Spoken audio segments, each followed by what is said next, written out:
Alam mo kung ano, pag matanda ka na? Ano? Alam mo na yung Blue Ribbon Committee. Yun na nga. Totoo nga. Yun na nga. Oo nga. At na-enjoy mo na nga, Oo, di ba? Naiintindihan mo na ang pinaka-powerful na committee sa Senado ay ang Blue Ribbon Committee. Ang tanong, Anong tanong? Ito. bakit di na lang Red Ribbon? Baka kasi bigyan ng cake. Ano kaya yung blue? Di totoo, baka may history yan, di ba? Ay, sabagay. Interesting. Saan kaya nanggaling yung Blue Ribbon? Bakit Blue Ribbon? Di ba? Ang pinakamaka... Ay, di. Baka may nakakaalam. Sige nga, tulungan nyo nga kami. Kailan ko lang nalaman na ang Blue Ribbon ang pinakamakapangyarihang committee sa Senado na merong power na mag-imbestiga. Teka lang, Kuya Chico, kasi I'm sure magmamagaling ka na naman pag sinabi ko to. Wait lang. O ano? May kapangyarihan mag-imbestiga. Moto proprio. Moto proprio. Moto proprio. Teka lang, hindi ko alam. Ano yon? Ang ibig sabihin ng moto proprio, yung initiative niya, yung walang kailangang nagrereklamo, yung kusa niyang gagawin. Moto proprio. Ibig sabihin, walang trigger. Okay. Baba, one day, walang iniimbestigahan si Senping Lacson na ngayon eh. Maisip niya imbestigahin yung mga tangang hams. Nang walang nagrereklamo ha. So pwede yun? Pwede, moto proprio tawag doon. Moto proprio. Yes, moto proprio ang tawag doon. Parang impromptu, parang ganyan na maisip niya. Imbestigahan ko nga to.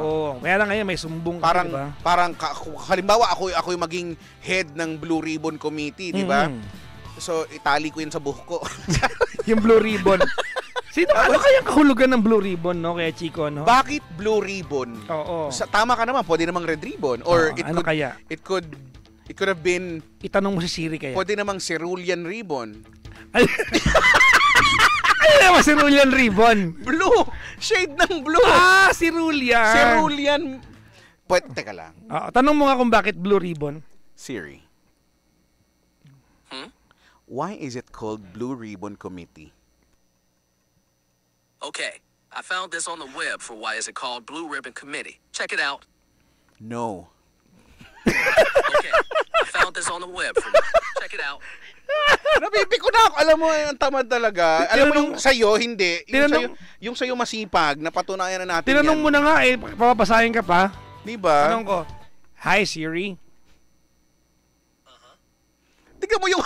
Ba't yung sa'yo yung sumagot? Alam mo paano, bida-bida yan. Ulitin mo, tatakpan ko yung... Hi Siri. Yan. Why is it called the Blue Ribbon Committee in the Philippines? Yung sa'yo hindi nagsasalita. Ang bobo nito. Alam mo sabi niya? Ano daw? Please use ChatGPT. Ay, alam mo mas okay. Yes, mag-yes ka dyan. Hi Siri. Hi Siri. Why is it called the Blue Ribbon Committee? Use ChatGPT. Ang pusa nila. Hindi. Working with... Alam mo, ayaw magsalita nito. Bakit yun sa'yo? Ano yun? Yung voice prop? Pwedeng hands-free, pero yung Sana pinindot ko na lang din.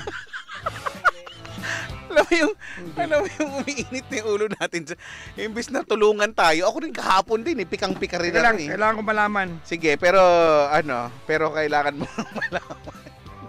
Bakit? Why is it called the Blue Ribbon Committee? The Blue Ribbon aspect comes from the presentation of the committee as the best and brightest for the tasks. Okay. The appointment of such committee ad hoc is meant to signal its